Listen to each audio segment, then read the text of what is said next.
Hello, welcome to the চেসেস channel. I am Bidisha. আজকে আমরা রিসার্চ আর্টিকেল কিভাবে লিখতে হয় তারই আরেকটি নতুন ক্লাসে চলে এসেছি। আজকের ভিডিওতে আমরা খুব গুরুত্বপূর্ণ একটা বিষয় নিয়ে আলোচনা করব। বিষয়টি হলো কিছু ইম্পর্টেন্ট রিসার্চ টুলস। এবার যখনই কোনো আন্ডার গ্র্যাজুয়েট স্টুডেন্ট হোক, পোস্ট গ্র্যাজুয়েট স্টুডেন্ট হোক বা কোনো রিসার্চ স্কলার হোক, যখনই তারা রিসার্চ আর্টিকেল লিখতে যাবে বা যখনই তারা যে কোনো রিসার্চ করতে যাবে, তাদের মাথায় কিছু প্রশ্ন আসে। কি কি সেই প্রশ্নগুলো? প্রথমেই তারা ভাবে আমরা কিভাবে একটা ভালো রিসার্চ পেপার খুঁজে পাবো। যদিও আমরা সেই রিসার্চ পেপারগুলো খুঁজে পাই, আদেও কি সেগুলো রিলায়েবল? আমরা আরো ভাবি যে ল্যাঙ্গুয়েজ কিভাবে ইমপ্রুভ করব, যেখানে কোনো গ্রামাটিক্যাল মিস্টেক থাকবে না, ভালো ভোকাবুলারি ইউজ করা যাবে, কিভাবে স্ট্যান্ডার্ড আমরা ল্যাঙ্গুয়েজ ইউজ করব। মাথার মধ্যে আরো প্রশ্ন থাকে কিভাবে প্লেজিয়ারিজম অ্যাভয়েড করা যাবে, বা যদি আমরা কোনো রকম এআই এর হেল্প নিই, চ্যাট জিটিপি, ক্লড, যে কোনো ধরনের এআই এর হেল্প নিই, সেই হেল্প নেওয়া কি উচিত, নাকি এরকম ধরনের যে কোনো হেল্প নিলেই আমাদের রিসার্চ পেপারটা পুরোপুরি বাতিল হয়ে যাবে? এই ধরনের প্রশ্নের উত্তর দিতেই আমরা এই ভিডিওটি খুবই মন দিয়ে দেখব। চলুন শুরু করা যাক। এবার রিসার্চের জন্য সবথেকে ইম্পর্টেন্ট যে টুল, সেটা হলো গুগল স্কলার। এবার আপনি যখন ধরুন খিদে পেয়েছে, তখন কি আপনি কোনো জামা কাপড়ের দোকানে গিয়ে খাবারের খোঁজ করবেন? অবশ্যই না। আপনি খিদে পেলে অবশ্যই খাবারের দোকান থেকে খাবারের খোঁজ করবেন। তেমনই যখন আপনাকে কোনো পেপার সার্চ করতে হয়, আপনি কেনই বা গুগলে গিয়ে নর্মাল সার্চ করবেন? আপনি সার্চ করবেন গুগল স্কলারে, কারণ যে কোনো ধরনের ভালো একাডেমিক পেপার আপনি কিন্তু গুগল স্কলারে পাবেন। এবার গুগল স্কলারে আপনাকে যখন আর্টিকেল খুঁজতে হয়, শুধুই মাত্র আর্টিকেল না, আপনি সেখানে পাবেন জার্নালসের নাম, নানান ধরনের আর্টিকেলস, বুকস পাবেন, থিসিস পাবেন, কনফারেন্স পেপার পাবেন। প্রত্যেকটা ধরনের পেপারই আপনি কিন্তু পেতে পারেন গুগল স্কলারে। এবার কিভাবে আপনি সেটা সার্চ করবেন? আপনি গুগল স্কলারে যাবেন, সেখানে আপনি টাইপ করবেন আপনি যেই নিয়ে পেপার সার্চ করতে চান তার ব্যাপারে কিছু কিওয়ার্ডস।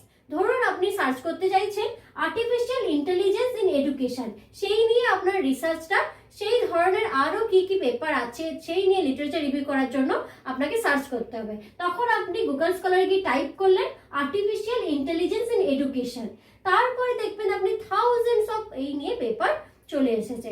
তখন আপনি কি করবেন? তখন আপনি দেখবেন কোন পেপারটা বেশি লোকে সাইট করেছে। যখন সেই পেপারটা বেশি লোকে সাইট করে, তার মানে এই না যে পেপারটা খুব ভালো, কিন্তু পেপারটা রিলায়েবল, পেপারটাকে অনেকেই সাইট করেছে এবং ভালো রিলায়েবল মনে করেছে। তো সেই ধরনের আপনি পেপারটা দেখবেন যে কোন পেপারটায় বেশি লোক সাইট করেছে, সেই সাইট করা পেপারটা খুলে আপনি পেপারটা পড়লেন। এবার পেপারটা পড়ার পরে আপনি অনেক রিলেটেড আর্টিকেলসও দেখতে পারেন। সেইখানে কিন্তু আপনি এই ধরনেরই নানান ধরনের আর্টিকেল, যখন আপনি আর্টিফিশিয়াল ইন্টেলিজেন্স ইন এডুকেশন নিয়ে সার্চ করলেন, সেই ধরনের নানান আর্টিকেল আপনি এখান থেকে পাবেন। তো এমনভাবেই আপনি গুগল স্কলারে সার্চ করতে পারেন। এবার ধরুন আপনি খুব ভালো কোয়ালিটির এক্সপার্টদের দ্বারা লেখা পিয়ার রিভিউ জার্নাল চাইছেন।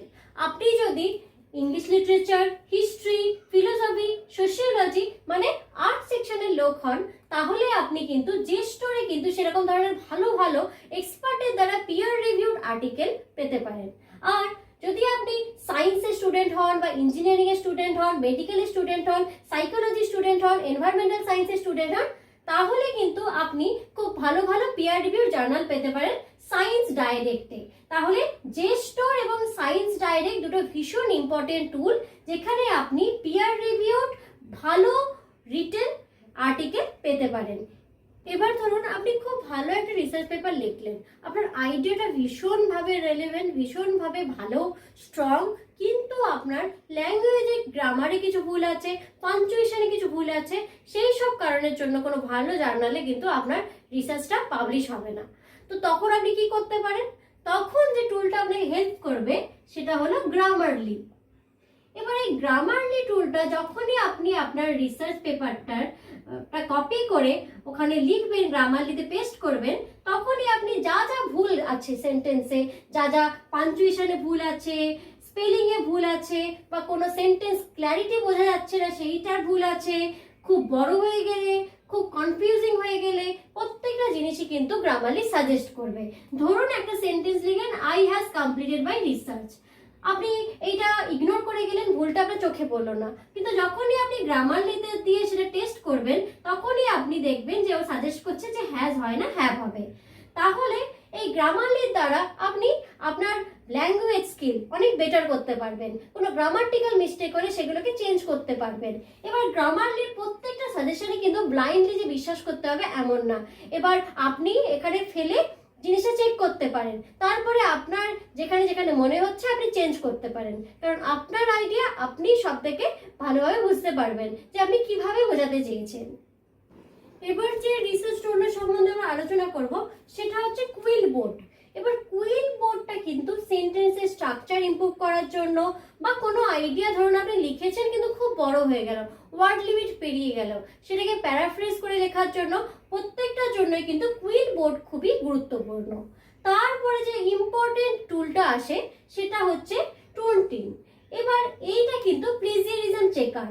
আপনি যদি আপনার লেখাটি এখানে পেস্ট করেন তাহলে এটি নানান ধরনের ডকুমেন্টস, থাউজেন্ড অফ ডকুমেন্টসের সাথে কম্পেয়ার করে আপনার প্লেজিয়ারিজম রেজাল্টটা দেবে। আপনাকে এর দ্বারাই আপনি বুঝতে পারবেন যে আপনার লেখায় কত পার্সেন্ট প্লেজিয়ারিজম আছে। এবার যদি দেখেন বেশি আছে তাহলে আপনি রিরাইট করে সেই জায়গাটা চেঞ্জ করতে পারবেন। এবার অনেকের মনেই যে প্রশ্নটা আসে, আপনি রিসার্চ আর্টিকেল বা রিসার্চ প্রপোজাল লেখার জন্য চ্যাট জিপিটি বা এই ধরনের যে সমস্ত এআই আছে তার কি হেল্প নিতে পারবেন, বা তা দিয়েই কি আপনি পুরো আপনার রিসার্চ প্রপোজালটা লিখে দিতে পারবেন? এবার যদি আপনার মনে হয় যে আপনি চ্যাট জিপিটি বা নানান ধরনের এআই এর হেল্প নিয়ে পুরো রিসার্চ প্রপোজাল বা পুরো রিসার্চ পেপারটাই লিখে দিতে পারবেন, তাহলে কিন্তু পুরোই ভুল। কারণ আপনার তখনই আপনার লেখা কিন্তু ক্যান্সেল হয়ে যাবে, কারণ আপনার লেখাটা পুরোপুরি এআই চেকারে ফেললে দেখাবে যে একটা এআই লিখে দিয়েছে। কিন্তু আপনি কি চ্যাট জিপিটি বা এআই এর হেল্প নিতে পারেন? অবশ্যই, কারণ এই চ্যাট জিপিটি দ্বারাই আপনি নানান ধরনের যে কঠিন কঠিন পেপার যেগুলোর কনসেপ্ট আপনার ক্ল্যারিটি আসছে না তা আপনি চ্যাট জিপিটিকে দিয়ে সেখানে ইজি ওয়েতে এক্সপ্লেন করতে পারেন। তারপরে আপনি নানা ধরনের টপিকের ক্ল্যারিটি পেতে পারেন, আপনার নতুন কি ট্রেন্ডিং টপিক চলছে তা নিয়ে জানতে পারেন, ডিফিকাল্ট আর্টিকেলসগুলো আরও পড়ে ক্ল্যারিটি পেতে পারেন, আপনার লেখায় কোথায় ক্ল্যারিটি প্রবলেম হচ্ছে তা আপনি নিয়ে আলোচনা করতে পারেন। আপনার ব্রেন স্টর্মিং এর জন্য নানান ধরনের এআই কিন্তু হেল্প করতে পারে, কিন্তু অবশ্যই এটা কোনো রকম অল্টারনেটিভ হিসেবে ইউজ করা যায় না। আপনাকে পেপার নিজেই লিখতে হবে, আপনার আইডিয়াটাকে ইমপ্রুভ করে আপনার ব্রেন স্টর্মিং করতে কিন্তু চ্যাট জিপিটি বা নানান ধরনের এআই হেল্প করতে পারে, কিন্তু একটা রিসার্চ পেপার বা একটা রিসার্চ আর্টিকেল বা যে কোনো ধরনের রিসার্চ প্রপোজাল কিন্তু চ্যাট জিপিটি দ্বারা লেখা যায় না। তাহলে আপনারা হেল্প নিতে পারেন, হ্যাঁ, কিন্তু লিখতে পারেন চ্যাট জিপিটির দ্বারা? অবশ্যই না। তাহলে আপনাদের এই জিনিসগুলো মাথায় রাখতে হবে। তাছাড়াও কিছু ইম্পর্টেন্ট টুল হলো জোটেরো। জোটেরোর দ্বারা আপনি রেফারেন্স ম্যানেজমেন্ট করতে পারেন। তাছাড়াও এলিসিট অ্যান্ড রিসার্চ র্যাবিট এআই অ্যাসিস্ট্যান্টের কাজ করে, যেগুলির দ্বারা আপনি লিটারেচার ম্যাপিং ভালোভাবে করতে পারেন। এছাড়াও মাইক্রোসফট ওয়ার্ড কিন্তু ভীষণ রকমের ইম্পর্টেন্ট টুল, যাতে আপনি আপনার রিসার্চ পেপারটি লিখতে পারেন, তার ফাইনাল ড্রাফটিং করতে পারেন, পুরোটাই কিন্তু আপনি মাইক্রোসফট ওয়ার্ডের মধ্যেই লিখতে পারেন। তাছাড়াও টুল নাম্বার 10 ওয়ান ক্লিক এক্সপোর্ট ভীষণ ইম্পর্টেন্ট। এটা ইনস্ট্যান্ট সাইটেশন জেনারেট করার জন্য এমএলএ ফরম্যাটে হতে পারে, শিকাগো ফরম্যাটে হতে পারে, এপি ফরম্যাটে হতে পারে, তবে অবশ্যই এটা পুরোপুরি সঠিক হয় না, আপনাদের কিন্তু নিজেদের মতো করে চেক করতে হবে, কিন্তু এই ওয়ান ক্লিক এক্সপোর্ট কিন্তু হেল্প করে। তো এই হলো কিছু ইম্পর্টেন্ট রিসার্চ টুল, যেগুলো আপনাদের রিসার্চ করার সময় এইগুলো খুবই ইম্পর্টেন্ট আপনাদের জন্য জেনে রাখা। তাহলে আজকের ক্লাসটা এখানেই শেষ করছি। প্রত্যেক টিউসডে বিকেল 4টের সময় আমাদের এই রিসার্চ আর্টিকেলের ক্লাসটি আপনারা দেখতে পারবেন। তাছাড়াও যদি আপনারা আমাদের পেড ব্যাচ নিতে চান, অবশ্যই ডিসক্রিপশন বক্সে চেক করুন, সেখানে সমস্ত ডিটেলস দেওয়া আছে। যদি আপনাদের ক্লাসগুলো ভালো লেগে থাকে অবশ্যই লাইক করুন, শেয়ার করুন, আপনাদের কমেন্ট সেকশনে যে কোনো ধরনের আপনাদের ফিডব্যাক সেগুলো জানান, আর কেমন লাগছে আমাদের ক্লাসগুলো বলতে থাকুন আর দেখতে থাকুন। ধন্যবাদ।